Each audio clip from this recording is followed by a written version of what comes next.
이신근TV에 오신 여러분을 뜨겁게 환영합니다. 반갑습니다. 고맙습니다.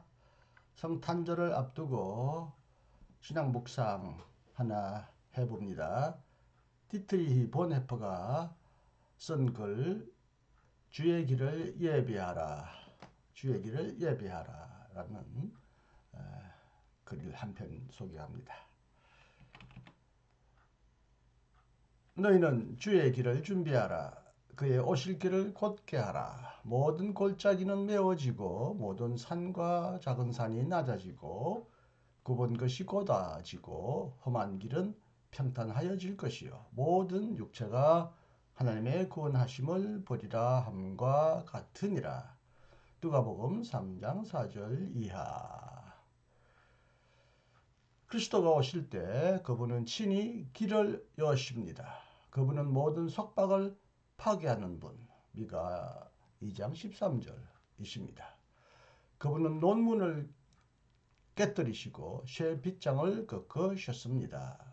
시편 107편 16절. 그분은 권세 있는 자를 그 위에서 내리치셨으며 비천한 자를 높이셨습니다. 누가복음 1장 52절. 그분의 행진은 원수를 물리친 승리의 행진입니다. 하지만 그분이 힘차게 오실 때 인간들의 진노 속에서 절망해서는 안 되며 그분을 겸손하게 기다려야 합니다. 그래서 길을 예비하라는 부름이 먼저 들려옵니다. 하지만 이러한 길 예비는 단지 내적인 사건이 아니라 엄청난 파급 효과를 가져오는 듯이 보이는 행동입니다. 모든 골짜기는 메워질 것이다. 눈물의 골짜기 속으로 내던져진 자들, 멸시와 천대를 받는 자들은 바로 세워질 것입니다. 그리스도의 은혜로운 도래를 방해하는 인간의 부자유, 인간의 빈곤, 인간의 무지의 심년이 존재합니다. 모든 산과 작은 산이 낮아지고 그리스도가 오실 때 모든 교만과 높은 콧대는 꺾일 것입니다. 그리스도와 그분의 은혜를 방해하는 세력과 재물과 지식이 존재합니다. 굽은 것이 곧아지고 그리스도의 길은 곧은 길입니다. 거짓 속으로, 죄책 속으로, 자신의 노동 속으로, 자신의 행한 일 속으로 얽혀들고 걸려드는 것도 은혜의 도래를 특별히 어렵게 합니다. 험한 길이 평탄하여질 것이요. 반항과 고집과 거절은 인간을 완고하게 만들 수 있습니다. 그렇기 때문에 그리스도는 진노 속에서 반항하는 자를 진멸하실 것이고 그분의 은혜가 그의 마음에 들어갈 수 없을 것입니다. 그리스도의 은혜로운 도래 앞에서 문이 잠길 것이고 아무리 문을 두드려도 문은 열리지 않을 것입니다. 인간이 예비하든 말든 그리스도는 분명히 오시고 자신의 길을 여실 것입니다. 아무도 그분의 도래를 방해할 수 없습니다. 하지만 우리는 은혜 속에서 오시는 그분에게 저항할 수 있습니다. 은혜의 수용을 특별히 방해하는, 다시 말하면 믿을 수 없도록 끝없이 방해하는 마음의 상태가 있고 생활의 상태가 있으며 세상의 상태가 있습니다. 믿음을 어렵게 하는 것, 방해하는 것이 있다고 우리는 말했지 믿음을 불가능하게 하는 것이 있다고 말하지는 않았습니다. 그리고 우리는 평탄해진 길, 장애물의 제거 자체가 은혜를 강요할 수는 없다는 사실도 잘 알고 있습니다. 그리스도의 자비로운 도래는 항상 논문을 깨뜨리고 제 빗장을 꺾을 것입니다. 결국에는 은혜가 자신의 길을 항상 스스로 만들 것이고 그 길을 평탄하게 할 것입니다. 오직 은혜만이 홀로 그리고 항상 불가능한 것을 가능하게 만들 것입니다. 하지만 이 모든 것이 은혜의 도래를 위해 길을 예비해야 할 그리고 이를 방해하고 어렵게 하는 것을 제거해야 할 우리의 책임을 면제해 주지는 않습니다. 은혜가 우리에게 오는 것도 언제나 은혜일 따름입니다. 그렇지만 은혜가 어떤 상태 속에서 우리에게 오는지는 하찮은 문제가 아닙니다. 우리는 우리 자신과 다른 사람들이 믿는 것을 어렵게 만들 수 있습니다. 극심한 지역과 고독과 빈곤과 절망에 빠진 자는 하나님의 공의와 선을 믿기 어렵습니다. 혼란과 방탕에 빠져 살아가는 자는 하나님의 계명을 믿음으로 듣기 어렵습니다. 배부르고 힘센 자는 하나님의 심판과 은혜를 이해하기 어렵습니다. 거짓 신앙 때문에 실망한 자와 내면적 방종에 빠진 자는 단순한 마음으로 예수 그리스도에게 헌신하기 어렵습니다. 이렇게 말하는 까닭은 당사자를 변호하기 위함도 아니고 당사자를 실망시키기 위함도 아닙니다. 오히려 그들은 알아야 합니다. 예수 그리스도 안에서 하나님은 바로 타락과 죄책과 고난의 10년 속으로 자신을 낮추셨습니다. 하나님의 공의와 은혜는 바로 권리를 빼앗긴 자들, 천대와 착취를 당하는 자들에게 특별히 가까이 다가옵니다. 예수 그리스도의 도움과 능력은 방종에 빠진 자들에게 주어집니다. 진리는 방황하고 절망하는 자들을 확고한 토대 위에 세울 것입니다. 이 모든 것은 길 예비의 임무를 배제하지 않습니다. 길 예비는 오히려 예수 그리스도의 도에 관해 알고 있는 모든 사람들에게 무한한 책임을 부여하는 임무입니다.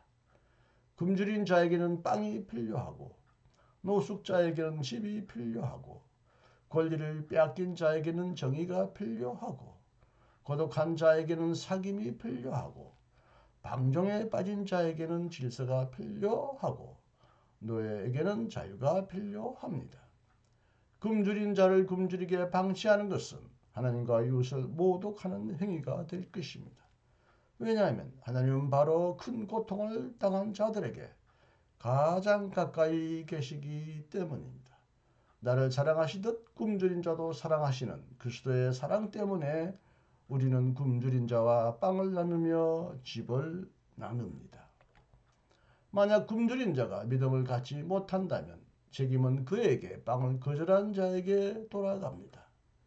굶주린 자에게 빵을 제공하는 것은 은혜의 도래를 위해 길을 예비하는 것입니다.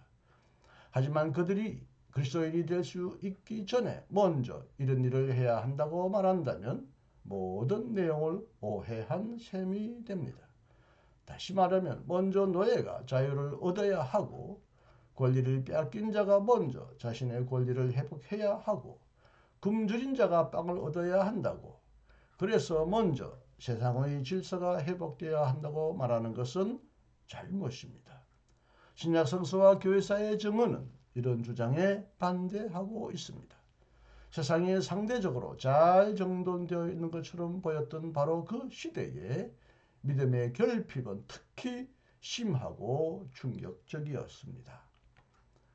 따라서 그리스도를 위해 길을 예비한다는 것은 단순히 바람직하고 한목적적인 특정한 상황을 만드는 것이 아니며 사회적인 개혁 프로그램을 실현하는 것도 아닙니다. 물론 길을 예비하기 위해 우리는 가시적인 세상 속으로 구체적으로 개입해야 합니다. 길을 예비하는 것은 굶주림과 배부름처럼 구체적이고 가시적인 것이어야 합니다. 그렇지만 모든 것은 이런 행동이 영적인 현실이라는 사실에 달려 있습니다. 왜냐하면 끝까지 중요한 것은 세상의 개혁이 아니라 그리스도의 오심이기 때문입니다. 오직 영적인 길을 먼저 예비할 경우에만 주님의 은혜로운 도래가 뒤따라 일어날 것입니다. 이것은 다음과 같은 사실을 의미합니다. 사람들이 예수 그리스도를 받아들일 수 있도록 하기 위해서는 가시적인 행위가 이루어져야 합니다. 그것은 도리하는 주님 앞에서 자신을 낮추는 겸손한 행위입니다. 그것은 바로 회개의 행위입니다. 길 예비란 회개를 의미합니다. 마태복음 3장 1절 이하 회개란 구체적인 전환을 의미합니다. 참회는 행위를 요구합니다.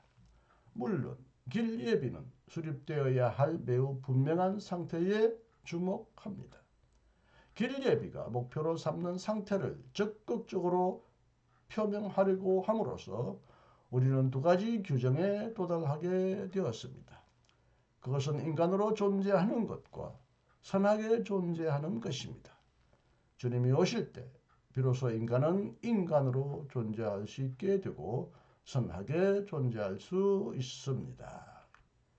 하지만 오시는 주님은 인간이 인간으로 존재할 수 있고 선하게 존재할 수 있도록 한 줄기 빛을 던지십니다.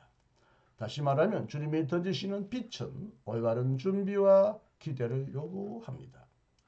인간으로 존재한다는 것이 무엇이며 선하게 존재한다는 것이 무엇인지는 오직 오고 계시며 이미 오신 주님으로부터 알 수 있습니다. 그리스도는 오고 계십니다. 그렇기 때문에 우리는 인간이 되어야 하며 선한 존재가 되어야 합니다. 그리스도는 참으로 지옥 안으로 오신 것이 아니라 자신의 백성에게 오십니다. 그리스도는 그분의 피조물로 오십니다. 피조물은 타락에도 불구하고 여전히 그분의 피조물입니다. 그리스도는 악마에게 오시는 것이 아니라 인간에게 오십니다. 다시 말하면 그리스도는 범죄하고 길을 잃고 비참한 상황에 빠진 인간에게 오십니다. 네, 디트리트 보네퍼 묵상 50일 제가 편집하고 번역한 책 신앙과 지성사 안에 있는 내용 한 부분을 여러분에게 소개해 드렸습니다. 경청해 주셔서 감사하고요. 올해도 복되고 의미 있는 성탄절을 맞이하시길 바라며 특히 주위에 춥고 배고프고 고난받는 병든 이웃을 특별히 돌아보는 귀하고 아름다운 성탄절이 되기를 진심으로 기원합니다. 안녕히 계십시오. 이신근이었습니다.